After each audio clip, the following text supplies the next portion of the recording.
अल्लाहू अकबर, अल्लाहू अकबर के नारे लगते थे। हर हर महादेव और अल्लाहू अकबर के नारे इसी धरती से लगते थे। वो 28 तारीख की याद भी याद कर लेना, वहां पे ना मुसलमान बचना था और ना सरदार भाई बचना था और ना देश का किसानी झंडा बचना था। उस रात को देश में आंदोलन का कत्लेआम होता, उसके बाद में देश में कोई आंदोलन नहीं हो सकता था। वे 148 लोग वहां पे थे और 8000 की पुलिस और गुंडे के तत्व पे वहां पे कब्जा करने की नियत थी, लेकिन वे बहादुर लोग वहां पे थे जो 20 मिनट के बाद ही जो वहां से घोषणा हुई, वे 20 मिनट बहुत महत्वपूर्ण थे। जब देश की जनता साथ में खड़े हुई, जब हमने जल मांगा तो कंडेला खाप हरियाणा, पूरा हरियाणा खाप सड़कों के ऊपर था, पूरा उत्तर प्रदेश सड़कों के ऊपर था। ये तरह का तोड़ने का काम करेंगे, हम जोड़ने का काम करेंगे। ये सरकारें आपसे फिर वादा लेकर जाते हैं कि वहां पे अगर हमारी कब्रगाह वहां पे बढ़ेगी, हम मोर्चा नहीं छोड़ेंगे। अगर हमारे को शहीद होना पड़ेगा तो हम मोर्चे पर होएंगे, या तो जीत कर आएंगे, बगैर जीतते नहीं आएंगे वापसी। ये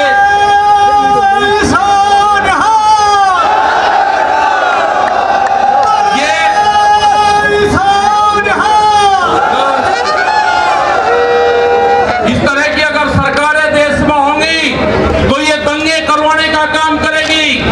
पहले भी नारे लगते थे जब टिकैत साहब थे, अल्लाहू अकबर, अल्लाहू अकबर ये नारे लगते थे। हर हर महादेव और अल्लाहू अकबर के नारे इसी धरती से लगते थे।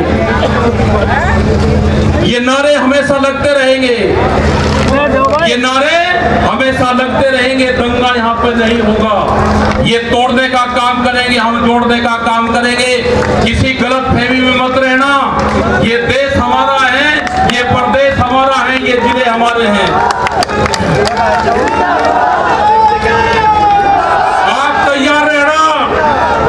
ये कहते हैं कि लाल किले पे किसान गया, अगर लाल किले पे नहीं, किसान तो घर जाता तो पार्लियामेंट पे जाता जहां पे कानून बने हैं। लाल किले पे धोखे से लेके गए हैं आप हमको, हमारे लोग नहीं गए, धोखे से लेकर आप लोग गए हैं। क्या कोई देश की एजेंसी है कि जो उसको जांच कर दे? क्योंकि कोई एजेंसी बोलने को तैयार नहीं है। पूरे देश पे इनका कब्जा हो चुका है, पूरी एजेंसियों पे। देश में कैमरा और कलम पे बंदूक का पहरा है, कैमरा और कलम पे किसी प्रेस की हिम्मत नहीं कि वो किसान के पक्ष में दिखा दे, निगेटिव दिखाते हैं बहुत प्रेस के लोग। तो इन सब लोगों का आपको ध्यान रखना है। ये आंदोलन जारी रहेगा। वो 28 तारीख की जो काली रात है उसको आप याद करते रहना। हम वहां से हटेंगे नहीं, किसी भी कीमत पर वहां से जाएंगे नहीं। देश के नौजवानों का रोजगार का सवाल है। 450 रुपया क्विंटल गन्ने का भाव की बात करी थी, वो चाहिए हमको फसलों पे एमएसपी की गारंटी चाहिए। प्रधानमंत्री ने कहा कि 2022 में फसलों के रेट दुगने होंगे, आमदनी दुगनी होगी। 3 महीने की बात रहेगी है, 1 जनवरी से बिकने वाली फसलें दुगने रेट पे बेचेंगे। ये प्रचार हम करेंगे, हम जाएंगे देश की जनता के बीच में, पूरे देश में संयुक्त मोर्चा आंदोलन करेगा। ये समझना पड़ेगा आप लोगों को कि जिस तरह से यहाँ पे देश की प्रॉपर्टियां बेची जा रही है, ये लोग कौन हैं जो देश के संस्थाओं को बेच रहे, इन लोगों की पहचान करनी पड़ेगी। देश में बड़े बड़े आंदोलन ये चलाने पड़ेंगे। आज से जो संयुक्त मोर्चा ने फैसले लिए हैं उसके तहत हमको बड़ी बड़ी मीटिंगें पूरे देश भर में करनी पड़ेगी। अब ये मिशन खाली मिशन उत्तर प्रदेश और ये नहीं उत्तराखंड, मिशन होगा संयुक्त मोर्चे का देश बचाने का। ये देश बचेगा, ये संविधान बचेगा। आज लड़ाई उस मुकाम पर आ गई कि देश के जो नौजवान हैं, जो 14 करोड़ लोग जो बेरोजगार हमारे साथी, हमारे बच्चे हुए हैं, ये आंदोलन उनके कंधों पे है। जिस तरह से एक चीज बेची जा रही है, 3 कानून भी उसी का ही एक हिस्सा है। पहला है कि यहाँ पे रेल और बेचे जाएंगे? किसने परमिशन दी? किसकी ताकत है कि देश की प्रॉपर्टियों को बेचोगे? आपने घोषणा पत्र में नहीं लिखा, देश की जनता को धोखा दिया। धोखा नंबर 1।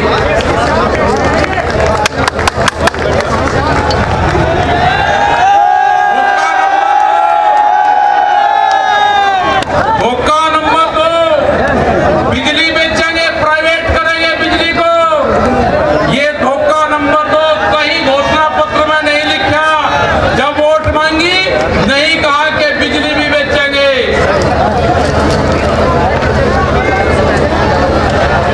ये सड़क बेचेंगे, पूरी सड़कों पर टैक्स लगेगा और एनएच के आसपास 500 मीटर तक अपनी कोई चाय की दुकान और गुमटी भी नहीं लगा सकता। अगर किसी ने चाय का खोखा रखा तो वह जमीन उसकी गांव समाज में नहीं होगी। ये सड़कों को बेचने का काम करेंगे। ये देख लेना क्या क्या चीज बिक रही है। ये सेल फॉर इंडिया का बोर्ड देश में लग चुका है।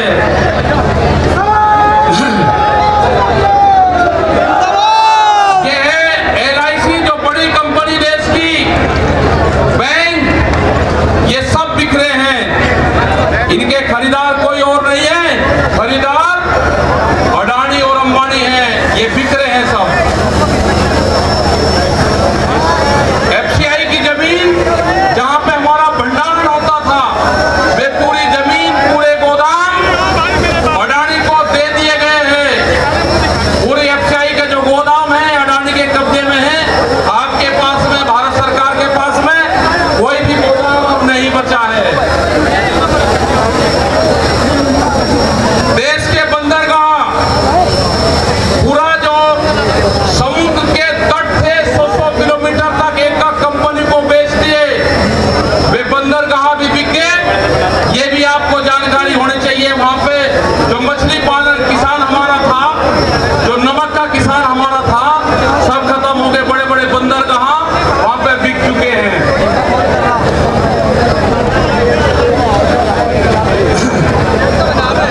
ये जल को बेच रहे हैं। जल का पूर्ण रूप से प्राइवेट कंपनियों को नदियां बेची जा रही है। जो नदियां, जो जल हमारी जीवन रेखा होती थी, उनको बेचने का काम पूरे देश में करा जा रहा है।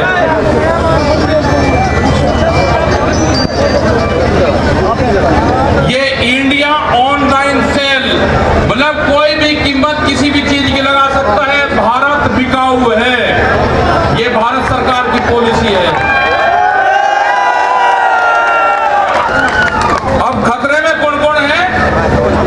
ONGC, BPCL, इस्पात, शिक्षा, प्राइवेट, जो चिकित्सा हो रही है, और देश के संविधान भी खतरे में है। जो बाबा भीमराव अंबेडकर का संविधान था, वो भीड़ में बता जा रहा है। हम उसको भी बता रहे हैं कि बाबा भीमराव अंबेडकर का संविधान भी खतरे में है, उसको भी बचाना है।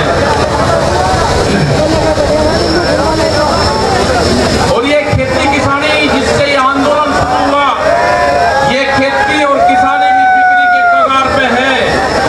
हमारी समझ में जब आया, जब देश की खेती बिकने के कगार पाई, जब ही आंदोलन शुरू हुआ। उसके 3 कानून 9 महीने से किसान आंदोलन है वो करने को तैयार नहीं है। आज हालात ये है कि आपका 10 साल पुराना में आगे के 10 साल पुराना ट्रैक्टर नहीं चलेगा, वो भी इसी में आता है। आपको बैंक में कर्जा आप दुगना ले लो, आपको बैंक दुगना कर्जा दे देगा। आपको बैंक कहेगा कि गोल्डन कार्ड बना दिया, आप कर्जा ले लो, फसलों के भाव नहीं आपको देंगे। हम जिस जमीन पर आए हैं, ये जमीन उत्तर प्रदेश की जमीन, और जहां पे मुजफ्फरनगर का जो क्षेत्र है, ये गन्ने की बेल्ट है पूरी। क्या इन लोगों ने ये नहीं कहा कि जब अगर हमारी सरकार आएगी तो हम 450 रुपए गन्ने का भाव देंगे? ये कोई भाव देने को तैयार नहीं है। यहाँ पे सरकारें पहले भी आई, जिन्होंने 80 रुपया रेट बढ़ाया। दूसरे वाली सरकार आई, 50 रुपए रेट बढ़ाया। क्या योगी सरकार उन दोनों से कमजोर है? 1 रुपया रेट नहीं बढ़ाया। 12,000 करोड़ रुपया से ज्यादा आज शुगर फैक्ट्री पे सरकार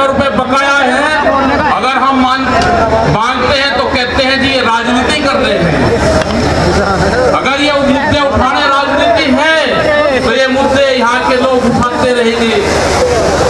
हमें बहुत तरह के एलिगेशन लगाए गए। हम 9 महीने से वहां पे हैं, आप लोगों के बीच से वहां पे गए, आप बहुत जिम्मेदारी के साथ में वहां पे छोड़ के आए। पूरा संयुक्त मोर्चा दिल्ली के चारों तरफ है, हम घर नहीं जाएंगे। मुजफ्फरनगर में भी आए तो सिर्फ संयुक्त मोर्चे की मीटिंग में इस मैदान में आए। इस मैदान से बाहर मुजफ्फरनगर की जमीन पे पैर नहीं रखेंगे।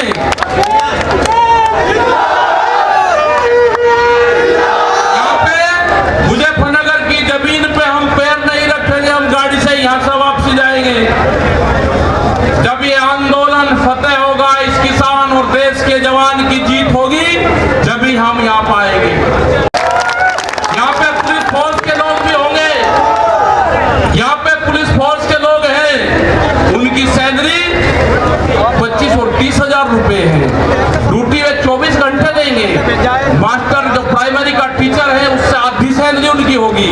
वे आवाज नहीं उठा सकते, उनकी आवाज को दबाया जाता है। उनका जो क्वार्टर है वो 500-600 फीट में है। उनके क्वार्टर बड़े बड़े, उनकी सैलरी भी टीचर के बराबर उनकी सैलरी हो। वे ड्यूटी देते हैं 24 घंटे। जितने भी सरकारी कर्मचारी हैं, उनकी पेंशन खत्म करोगे। एमपी एमएलए की पेंशन लोगे 2-3 दिन। कर्मचारियों की पेंशन खत्म करोगे। आप देश में प्राइवेटाइजेशन करोगे तो रोजगार खत्म होंगे। हमारी समझ में एक बात नहीं आई, जो बड़ी बड़ी कंपनी 67,000 और 1 लाख करोड़ रुपया सरकार का लेकर भाग जाती है, उन्हीं को ही फिर बड़े बड़े संस्थाएं बेच रहे हैं। वो पैसा कहां जा रहा है? अगर पूरे हमारे संस्थाओं के रेलवे बिक्री है, रेल के 4.5 लाख कर्मचारी बेरोजगार होंगे। मैंने जो सफाई कर्मचारी है उनसे बातचीत करी, रेलवे के या किसी भी नगर पालिका के हो, 5 और 6 हजार रुपए में वे सफाई कर्मचारी वाल्मीकि समाज के लोग नौकरी करेंगे यहाँ पे। अगर ठेका पड़ता होगी तो रोजगार जाएंगे। अगर प्राइवेट कंपनी के हाथ में ये कंपनियां जाएंगी, जिस तरह से रेलवे गई, 4.5 लाख कर्मचारी बेरोजगार होंगे। जो रेहड़ी पटरी के लोग अपना रोजगार चलाते थे, वे 4.5 करोड़ लोग हैं, वे बेरोजगार होंगे। बड़ी बड़ी एमेजॉन जैसी कंपनी आ रही है जो इस देश में व्यापार करेंगी, इस देश में मॉल खुलेंगे। वे हमारे मजदूर भाई कहां जाएंगे? ये उनकी भी लड़ाई है। ये लड़ाई जितनी भी संस्थाएं बिक रही है उसकी लड़ाई है। और आपने आगे की और हम बात बता देना चाहते हैं, ये लड़ाई शुरू हुई 3 काले कानून से। ये लड़ाई शुरू हुई एमएसपी पे गारंटी कानून से। हमने एक ही जिले का एक डाटा भारत सरकार को दिया, यहाँ उत्तर प्रदेश के अधिकारियों को दिया, यहाँ के मुख्यमंत्री को दिया। रामपुर जिले में जो मंसूरी धान की खरीद होती है वो बिहार में पैदा होता है, उसको बेच रहा है यहाँ पे। वो पंजाब जाता है, हरियाणा जाता है। बड़े व्यापारी का धान फसलें एमएसपी पे बिकती है, किसान की 10 से 15% बिकती है। ये आपको समझना होगा। पूर्ण रूप से फसलों के दाम नहीं तो वोट नहीं, ये नारा लगाना पड़ेगा। फसलों के दाम नहीं तो वोट नहीं। जब तक इस सरकार को वोट की चोट नहीं दोगे, ये दोनों बाहरी लोग हैं, इनको यहां से जाना होगा।